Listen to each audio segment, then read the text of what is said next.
समधी जमली का? वय वाडीचा नाना कुठं दिसना.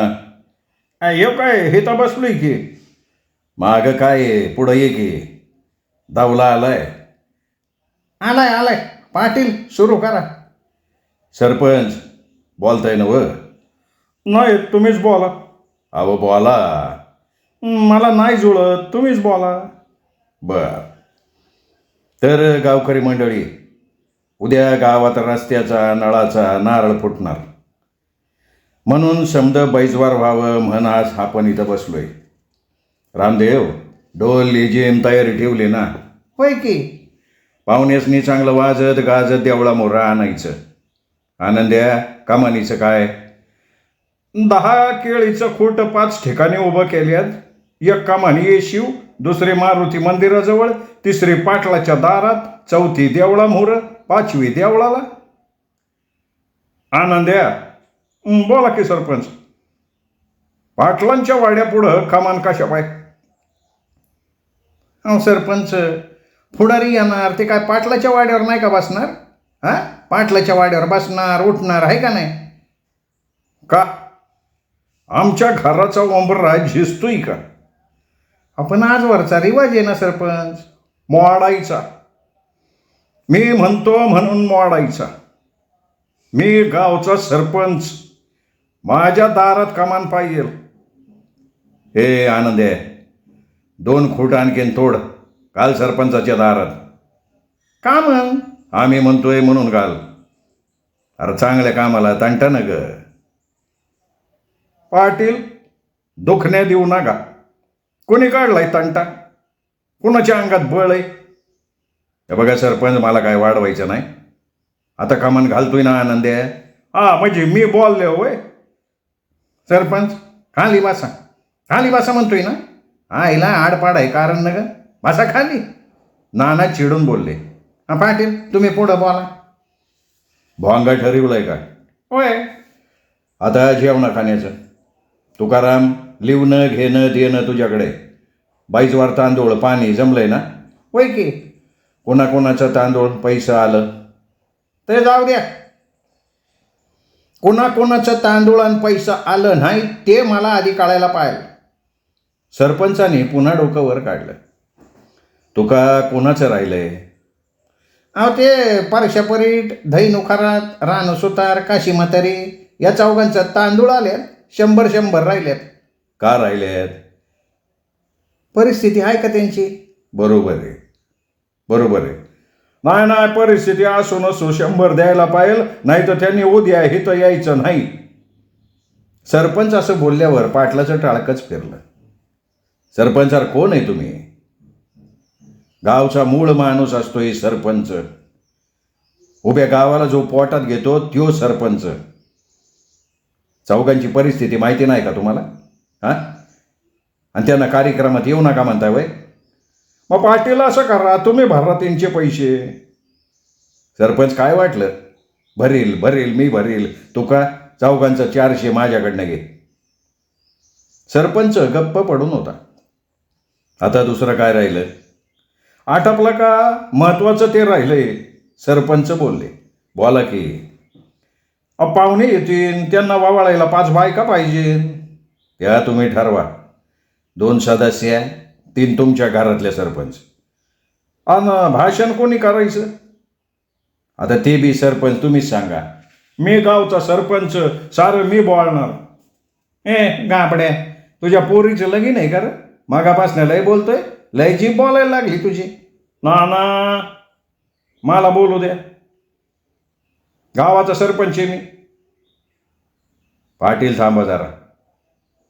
याला गावाने सरपंच केलाय, हा लयच मानाला हापापलाय. नाना थांबा जरा. आपल्या गावात काय आहे? हा, जरा सबुरीनं घ्या. पाटील थांबव, याची सरपंचकीच काढतोय. हा, हिला शेंदूर लावला म्हणजे काय अंगात आलं काय? कोण लागून गेला यो टक्कूजी? नाना तुला हात जोडतो राव मी. अहो, करतं धरतं तुम्ही आहे पाटील, आणि मिरवायला हा पुढं वय. नका नका शब्दानं शब्द वाढू. चला पुढचं बोला चला. हे बघा, मी सरपंच आहे. पै पाहुण्याचं आगत स्वागत मीच करणार आहे. एवढं सालटलं तरी असंच बोलतंय गाबडं. नाना ग बस. करू दे सरपंचांना, आपण मागं राबू. नियोजनाची सभा संपली. सरपंचाची छी थू करत माणसं घरी निघून गेली. 11च्या ठोक्याला आमदार, BDO, कामदार, वेशीवाले. सजल्या बैलगाडीत त्यांना बसवलं. ढोलावर टिपरं पडलं. जन्नीच्या नावानं चांगभलं झालं. तरण्या पोरींचे पाय हवेत उडाले. डोईवर लेझीम नाचायला लागले. मुंगीच्या गतीनं मिरवणूक निघाली. आमदारा शेजारी सरपंच जयराम बसलेले होते. पाटील घोळक्यातनं चालले होते. 2 ग्रामपंचायत सदस्य आणि सरपंचाची बायको, बहीण, भावाची बायको अशा नटून थटून ओवाळायला उभ्या होत्या. नारळ फोडून फीत कापून दोन्ही उद्घाटनं झाली. पाटील प्रेक्षकात बसले होते. प्रस्तावना सरपंचांनी केली. सत्कार सरपंचांनी केले. ग्रामस्थ, आजूबाजूच्या गावातल्या आया बहिणी आणि बंधू बहिणींनो, आजवर आम्ही कुठेही पाहिलं नाही ते या गावात आम्हाला पाहायला मिळालं. या गावचे रामराव पाटील आमचे जुने दोस्त, फार मोठा माणूस. त्यांनी शब्द टाकला, आम्ही निधी दिला, काम पूर्ण झालं. खरं तर नळपाणी पुरवठा आणि रस्ता हा रामराव पाटलांच्यामुळे झालाय. कितीतरी वेळ टाळ्या वाजत होत्या. हे पाटील किती मोठे आहेत ते बघा सगळे. गावात 22 लाखांची कामं करून घेतली, पण गर्व नाही, अभिमान नाही, मिरवणं नाही, कौतुक करून घेणं नाही. स्वतः लोकांमध्ये मातीवर बसलेत. लोकशाहीतला हा माणूस राजा माणूस आहे. पुन्हा टाळ्या वाजल्या. सरपंचाचं तोंड डांबर पिल्यासारखं झालं होतं. लोक हो, मला माननीय रामराव पाटलांचा सत्कार करायचा आहे. त्यांनी व्यासपीठावर यावं, मी विनंती करतो. 2 कार्यकर्त्यांनी पाटलांना व्यासपीठावर नेलं, शाल घातली, नारळ दिला, सत्कार केला आणि वर म्हणाले, पुढच्या वर्षाच्या माझ्या निधीतून शाळेच्या 2 खोल्या मी बांधून देणार आहे. टाळ्यांच्या गजरात सभा संपली. आमदार, कामदार, अधिकारी पाटलांच्या वाड्यावर चहा पाण्याला गेले. आपल्या घरी सरपंचाने आतून कडी घालून स्वतःला कोंडून घेतलं. मध्यरात्र झाली होती. सारगाव दिवसभराच्या कष्टानं झोपेच्या कुशीत विसावलेलं. शांतता.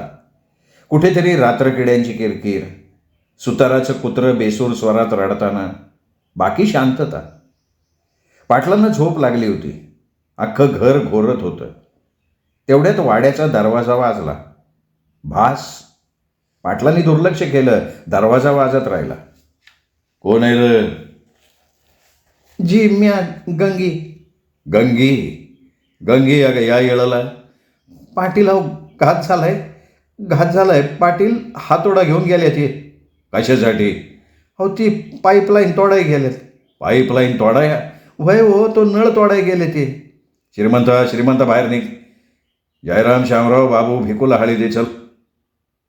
हा भाऊ, असं झालंय तरी काय? आत्तापर्यंत यशोदा, नभा, उषा जाग्या झाल्या होत्या, घाबरल्या होत्या. तो रांडपाळीचा नळाचा पाईप तोडाय गेलाय. टेंब करा. ए शामराव, जयराम, अशा कशा तुम्हाला मारण्याच्या झोपा लागतात रे? बघता बघता वाड्यापुढे उभा गाव जमा झाला. जो तो एक दुसऱ्याला विचारत होता, झालं काय? सरपंचाची करणी कळत होती तशी शिव्यांची लाखोली वाहिली जात होती. अरे बघताय काय? टेंब धरा, धरा भाडव्याला, लागा डोंगराला. अर्धा गाव डोंगराला लागला. आणि बघा, कुणी बेकायदा हातात घ्यायचा नाही. फक्त धरून आणा, हात लावायचा नाही त्याला. पाटील सूचना देत होते. दडून बसणाऱ्याला 1 जागा, शोधणाऱ्याला 10 वाटा. पहाट जाळीआड दडलेला सरपंच मिळाला. भैरूंनी 2 तडाखे दिलेच होते. सरपंचांना धरून देवळापुढे आणला तेव्हा उजाडलं होतं. काय रे जयराम, ल्याका सरपंच आहे तू? का 2 जागी पाईप तोडली? बेफिकिरीनं उत्तर. तसा पाटलांचा पहिला टोला पडला. अरे भाडव्या, सरपंच आहे तू आणि गावाचं पाणी तोडतोय? आईस कोण तू? दुसऱ्या वाक्याला सरपंचानं कुक्क केलं. गंगी पुढे झाली. पाटील, हो पाया पडते, पदर पसरते, एकडाव पोटात घाला. अगं गंगे, केवढा आहे हा गुन्हा? गावाचं पाणी तोडतं का कुणी?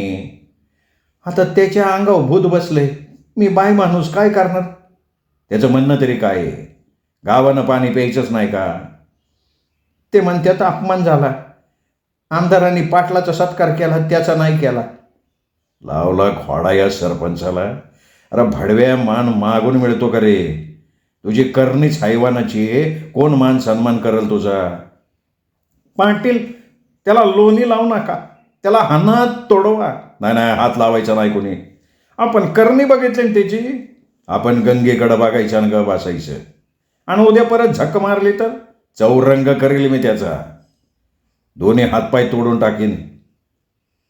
गंगे तुझ्याकडं बघून गप आहे. याला घेऊन जा. गाव बिथरलाय, बोटी बोटी करतीन याची. पाटील, आत्ता त्याला कच्चा सोडताय, उद्या काशी करण त्यो. अरे बाबा, गरमागरम नका जीव. आज सांच्याला बैठक टाकू. काय शिक्षा करायची ती आई पांढरीच्या साक्षीने करू. आत्ता जाऊ दे त्याला. हा, पण सरपंच पदावर असला घाण माणूस ठेवायचाच नाही आम्हाला. अरे पाचामुखी जे होईन ते होईन ना. आता जरा दमदारा.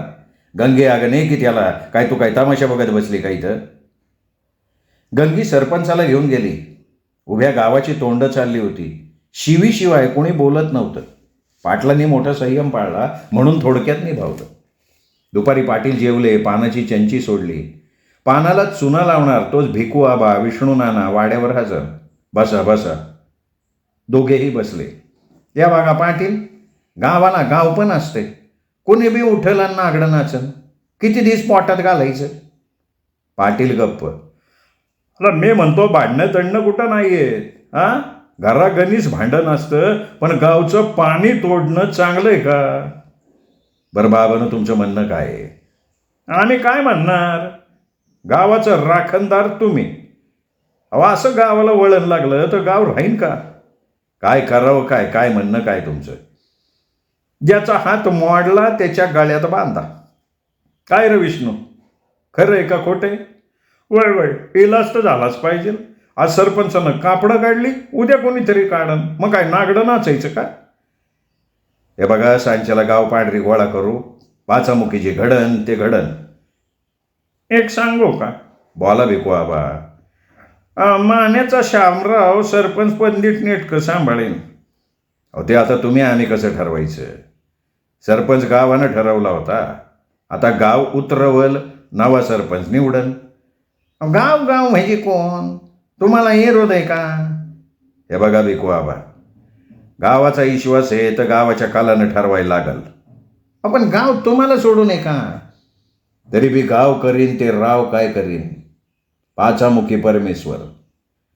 आता तुम्ही मानेच्या शामरावाचं नाव घेतलं, दुसरं कोणीतरी दुसरं नाव घेईन. जावा, शिरपरला सांगा, भाकर तुकडा खाल्ला की जामा मानव चावडीव. एक घर सोडू नका, एकूण एकाला सांगा. ठरल्याप्रमाणे देवळासमोर चावडीवर गाव गोळा झाला. अण्णांना आता काय रात जागवायची का? बोला की बाडा बाडा बाडा. आता असं करा पाटील, तुम्हीच बोला. या बघा, आय पांढरीची सभा, सर्वांनी बोललं पाहिजे. हे काय घरचं काम नाही, गावकी. भाव आपला नसतोय, न्याय आपला. बोला शंकर भाऊ. हां, आता बोला म्हणताय तर बोलतो मी. सरपंच पदाची माळ आपण जयरामाच्या गळ्यात घातली. गावाचा विकास व्हावा हे आपल्या मनात, आणि ह्या पट्ट्याने नळच तोडला. बरं आहे का हे? हो शंकर भाऊ, काय लावलंय राव हे? इशियाला हात घाला की. ए बाबा, मी नाही बोलत, तूच बोल. हे बघी बाजूला सारू नका, मुद्द्याचं बोला. दुसरं काय बोललो मी? लागली जागी झोंबलं. तेच म्हणतोय, तू बोल बाबा. काय कोणाचं भ्या आहे का? रुपड्या खाजूला नाही कोणाचा. जो मिंदा तो घाबरतोय बोलायला. म्हणजे मी मेंदा आहे का? मग वारमा बोट का ठेवा ना? त्या दोघांचीच झोंपली. ए शंकर भाऊ, बाबा, अरे काय मांडले राव? हां, काय चाललंय? खाली बसा.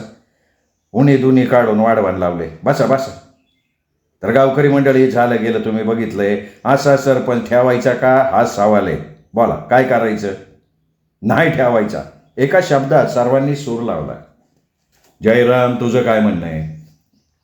हे बघा पाटील, गाव पांढरी, 5 सालासाठी मला तुम्ही सरपंच केलंय. मी काय 5 वर्ष खुर्ची सोडणार नाही. जयरामने निर्णय देऊन टाकला. याच्या बुडाला साबुदाणा लावा. नाही नको, बाभळीचा डिक्क लावा. नको नको, याला चिकटावा खास खोईलीनी. चर्चा वाढली, माणसांची तोंड मोकळी सुटली. अरे काय मासळी बाजार आहे काय हो? काय चाललंय काय? हे बघ जयराम, लय झाले. तू तुझ्या हाताने गावाचं नाव घालिवलंय. आता तुला सरपंच राहता येणार नाही. पाटलांनी न्याय करून टाकला. पाटील, काय झालं तरी मी राजीनामा देणार नाही. का? बापजाद्यांनी दिलेलं पद आहे काय? कायद्याने मला सरपंच केलंय. आता याचे रांडपाळीचे तुला कोणारे माणूस गाणे केलं? हां, शेबक शहाणा हो. गावच्या मुळा उठला. आता गाव काय तुला मान्यता देत नाही. 4 साल नीटनेटका वाघ, मग बघू. नाही जमणार पाटील, त्याला लोणी लावू नका. त्याला कायदा कळतो तसा आम्हाला बी कळतो. आम्ही त्याला 4 मुंड्या चित करून टाकू. श्याम्या, सरपंच व्हायला लय वाफाव आला की तू. पण तुला काय मी सरपंच होऊ देणार नाही. मीच राहणार, लक्षात ठेव. काय बापाची जहागिरी आहे का तुझ्या? आणि तुझ्या हातात काय आहे? आलाय लगेच सरपंच राहिला. अरे मान्या लेका, तू याडाय का खोळाय रे? कशाला तोंडाला तोंड लावतो? जयरामाला चितपट व्हायचंय ना, मग करा त्याला चितपट. तुम्ही काय श्यामेची बाजू धरताय का? मग आम्ही काय तुझी बाजू धरायची का भांडगोळा? पाईप तोडून काय हातगाडे घालून घ्यायचे का? पाटील, तुम्ही किती बी घासा, असंच मोकळे शिंकीवर राहतोय का नाही ते बघा. हे टक्कू याचे. दावणीला 2 बैल, 1 ट्रॅक्टर, टमाट्याचा कारखाना आहे. मोकळे शेणकीवर काय म्हणतो? उठा, कायद्याने याची उचल बांगडी करा. लय मोठा झेंटल मन बनतोय. माणसं उठली. अहो, ऐकलं का? काय म्हणती? ऐका ना, मी काय म्हणते. अरे म्हणा की. आज आयतवार आहे, मी सारवण काढते. जत्रा बी जवळ आली. मग काय सारवू लागू का तुला? नाही, तसं नाही. उषा ताईला सुट्टी बी आहे. मी सारवण करीन, तिला न्या बरोबर. नाही जमणार. का हो? तसलं गाबाळ माझ्या संग न ग. अहो, एकटी बसून बसून वैतागन ती. तुमच्या संघ आली तर वारं पिन, फिरल व्हायची इकडं तिकडं.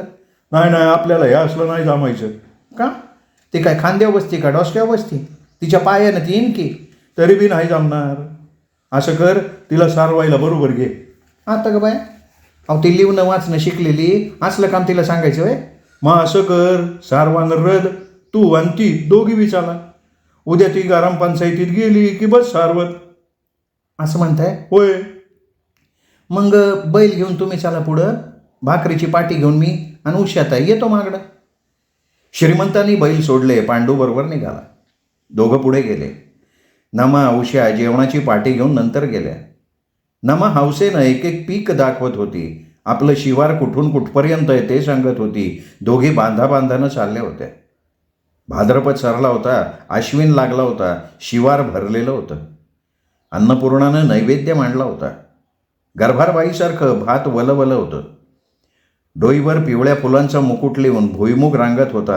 तिळानं शेताभोवती पिवळी रांगोळी काढली होती. तुरीची पाती लवलवत होती.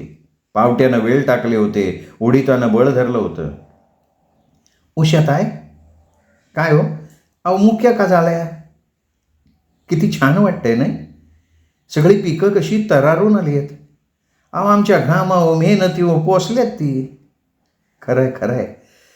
अहो, आम्हा शहरी माणसांना हे कळत नाही. आता बघा, वजावणी, मग पेरणीन, लावणीन, वेणणीन, काढणीन, मळणीन. शेतकऱ्याच्या हातापायाला विश्रांती आहे का? त्यात पाऊस पाणी वैरी. हे मात्र खरं आहे तुमचं ताई. आमचं हे आहेत का घरात एक दिस बघा की. कधी तापानं फळफळलं होतं, म्हणलं डॉक्टरला जाऊ. कुठलं ग? इथं रानात येऊन लागा लागा म्हणतात. कसं जवाच्या तवा सेवा झाली तर काळी आई माया करते. खरं आहे ताई. तुम्हाला एक विचारू? आता व मी काय परकी आहे वय? तुम्ही धाकट्या, मी थोरली. भनी भनी आपण विचारा. अहो, लग्नाला किती वर्ष झाली? 8वं लागल की या शिमग्याला. ताई, मग 8 वर्षात तुम्ही आई नाही झाला? हे देवाची करणी, नारळात पाणी. ताई, अहो, असं म्हणून नाही चालत. सगळंच देवावर नाही ढकलता येत ना ताई. आता विज्ञानानं क्रांती केली आहे. औषधं गोळ्या मिळतात. दवाखान्यात दाखवलं होतं तुम्ही? खरं सांगू का तुला? अहो आता खरं तेच सांगा. आई आणि मी साताऱ्यात बोधे डॉक्टरकडे गेलतो. बरं मग? ते म्हणले काय बी केलं तरी बाळ होणार नाही. नाही हो, असं नाही होऊ शकत. माझ्या नशिबी तेच आहे बाया. अहो पण कारण काय सांगितलं डॉक्टरांनी? पिसवीचं. हे बघा मी येते बरोबर. चांगल्या स्पेशालिस्ट डॉक्टरांचे औषधोपचार चालू करू आपण. नगावं का हो? यांच्याच मागं लागली मी, दुसरं लगीन करा, दुसरं लगीन करा. तर ऐकतेत काही? हे बघा नको तो विषय नग. दोघी चालत तशाच पुढे गेल्या. ताई शेंगा तोडू मी? चवळीच्या ना? हो तोडा की. आणि बाया त्यात काय विचारायचं? तुमच्यासारख्याच आहेत शेंगा, लांब शेलाट्या, खा की. उषा चवळीच्या शेंगा तोडायला गेली आणि मोठ्यांदा ओरडली. चवळीत काहीतरी धावत गेलं. काय व? अगं बाया साप का काय? नभानं पदर फाडला, कोपराजवळ आवळून बांधलं. आव या लवकर या. श्रीमंत धावत आला. काय झालं? अहो हात बघा की, सापानं. त्यांनी तोंड हातावरच्या जखमेवर लावलं आणि तो रक्त शोषत राहिला. पण जखम मोठी नव्हती. तो धावत गेला, बांधावर ट्रॅक्टर आणला. बस पटकन. ट्रॅक्टर भुंगाट पळत होता. दवाखान्याच्या दारात ट्रॅक्टर थांबला. डागदर, तो केवढ्यांदा तरी ओरडला. डॉक्टर नर्स धावत आले.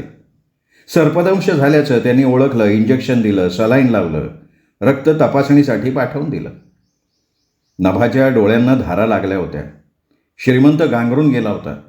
तो तसाच डॉक्टरांच्या कॅबिनमध्ये शिरला. डागदर. हां बसा. डागदर भ्या वाटतंय हो. हे बघा श्रीमंत, आपण उपचार तर सुरू केलेले आहेत. रक्त लॅबमध्ये पाठवलं आहे. तूर्त तरी काळजीचं कारण नाही आहे. बऱ्या वाचाल ना त्या? हातावर सापाच्या दातांचे व्रण आहेत, त्यामुळे साप चावला आहे हे निश्चित आहे. पण हा साप विषारी का बिनविषारी हे अजून ठरलेलं नाही आहे. साहेब मोठ्या दवाखान्यात हलवायला पाहिजे. हे बघा श्रीमंत, आत्ता तरी तशी वेळ नाही आहे आणि तुम्ही काळजी करू नका हो. या कोण तुमच्या? अहो या गरम सेवक बाई आहेत, आमच्या वाड्यात राहत्यात. आज कुठनं अवदासा आठवली आणि आल्या राहणार. हे बघा तुम्ही आधी शांत व्हा, आम्ही आहोत. जा बाहेर थांबा. श्रीमंत बाहेर थांबला. पेशंटजवळ नभा उभी राहिली. गावात बातमी पोचली. उभा गाव दवाखान्यात आला. पाटलांनी तर दवाखाना डोक्यावर घेतला. आकली आहेत का तुम्हाला? किती नाजूक पोर घेते का म्हणून तिला शिवारात घेऊन गेला? आकलची गाठ. तो डॉक्टर कुठे? ते केबिनमध्ये शिरले. डागदर भार्यानं पायका मोजील, माझ्या पोरीला वाचवा, हात जोडतो. पाटील अहो काळजी करू नका. अहो लय गुणाची पोर माझी, लय गुणाची, फुलासारखे नाजूक पोर माझी. थोड्या वेळात रिपोर्ट आला. पाटील श्रीमंत या आतमध्ये या, या केबिनमध्ये या. हे बघा सापाला विष नव्हतं, भ्यायचं कारण नाही आहे. पेशंट घाबरलेला आहे. त्याची भीती गेली की काळजीचं कारण नाही. जन्नी पावली बघा डागदर. हो.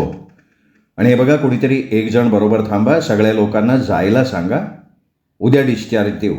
परमेश्वरा. पाटलांनी हातच जोडले. नभा बाहेर आली. पोरी घाबरायचं कारण नाही. डागदर म्हणले ती घाबरली, त्यामुळे सकाळपावतं राहायला लागल. आता समधी जावा. अहो मी थांबते, तुम्ही जावा. अगं ही तर भाकरी तुकड्याचं कोण बघणार? धावपळ जमन का तुला? मी थांबू का? तू बाईजवर ध्यान ठेवशील ना? होय की. चहा काफी काय लागलं तर शेजारच्या हॉटेलात ना आणतो. हे बघा असं करा, तुम्ही जावा. मी नभे तू घोळ घालत राहणार का? का घेऊन आली मग तिला राहणार? आता ही तर कमी जास्त तुला जमल का? का तोंडे म्हणून बोलत बसली? नभा गप्प राहिली. श्रीमंत उशाच्या बेड शेजारच्या स्टूलवर बसून राहिला. तिथे बोलायला कोणीच नव्हतं. स्पेशल रूम घेतली होती. सलाईनमधनं एक एक थेंब पडत होता. रात्रीचे 10 वाजले. आपण उषा मॅडमचे जवळचे का? होय. आम्ही सलाईन काढतो. का? पेशंट नॉर्मल आहे, सलाईनची आवश्यकता नाही आता. पर त्या झोपल्यात का? अहो त्यांना झोपेचं इंजेक्शन दिली. तुम्ही एक काम करा, तुम्ही खाली चादर टाका आणि तुम्ही झोपा, चालेल. फक्त दार बंद करून घ्या, मच्छर लय तिथं. श्रीमंत एकटक उषाच्या चेहऱ्याकडे बघत होता. जेवला नाही, खाल्लं नाही. पेशंटला सोडून तो बाहेरच गेला नाही. वर पंखा गरगरत होता. पिवळा प्रकाश खोलीभर पसरला होता. श्रीमंताला झोप येत नव्हती. अजूनही भीती वाटत होती. मध्यरात्री उषानं आई ग असं म्हणत कूस वळवली. श्रीमंताला धडकीच भरली. गाराम सेवकबाई, अहो गाराम सेवकबाई. ती झोपलेली. थोड्या वेळानं पुन्हा तेच कणणं. अहो गाराम सेवकबाई. अहो काय होतंय गाराम सेवकबाई तुम्हाला? उठून बसा. तुम्ही असं करतोय मला बी भ्या वाटायला लागलंय. तिने डोळे किलकिले केले. गाराम सेवकबाई, बरं वाटतंय ना व? तुम्ही? हा, मी थांबलो. समधी घरी गेल्या. पण डॉक्टर म्हणाला बरं का आता घाबरायचं काय कारण नाही. माझ्या डोळ्यांपुढे दिसतोय हो तो. घाबरू नका, मी इथं आहे. यो बघा ना, इथं बसलोय ना म्या. इथे बसा की. अहो पर इथं माझा हात धरून बसा. अहो पर असं म्हणत तो खाटेवर बसला. तिचा हात हातात घेतला. तलम नाजूक स्पर्शानं शरीरावर रोमांच उभे राहिले. पण त्याच्या डोळ्यात होती काळजी. अहो माझ्यानं डोळ्यासमोर दिसतोय तो. अगदी पिवळा धम्मक होता. बाई तुम्ही झोपा हो. मला नाही येते झोप. डोळं मिटून घ्या. डोळे मिटले की साप दिसतोय. मी काय म्हणते, तुम्ही आडवं झालात तरी चालेल. अहो झोपा, मला भीती वाटते. तो आडवा झाला. तिनेच त्याचा हात आपल्या अंगावर ठेवून घेतला. तिच्या तोंडून बाहेर पडणाऱ्या उष्ण उच्छवासानं त्याच्या शरीराला आग लागली होती. अग्नीजवळ लोणी गेलं होतं. त्याने उजवा पाय तिच्या अंगावर टाकला. ती पालीसारखी चिकटली. 2 नाग झुंजत होते. नाग आणि नागिण. थकवा कोणालाच नव्हता. नागाकडे अनुभव होता. नागिण ताजी होती, तलम मलमलीत शरीराची. आग राखड शरीर वाढवत होतं. श्रोते हो, जगन्नाथ शिंदे लिखित राखणदार या कादंबरीचा आजचा भाग इथेच संपला. पुढचा भाग ऐकण्यासाठी उद्या भेटूयात दीपक रेगे कथाकथन चॅनलवर. नमस्कार.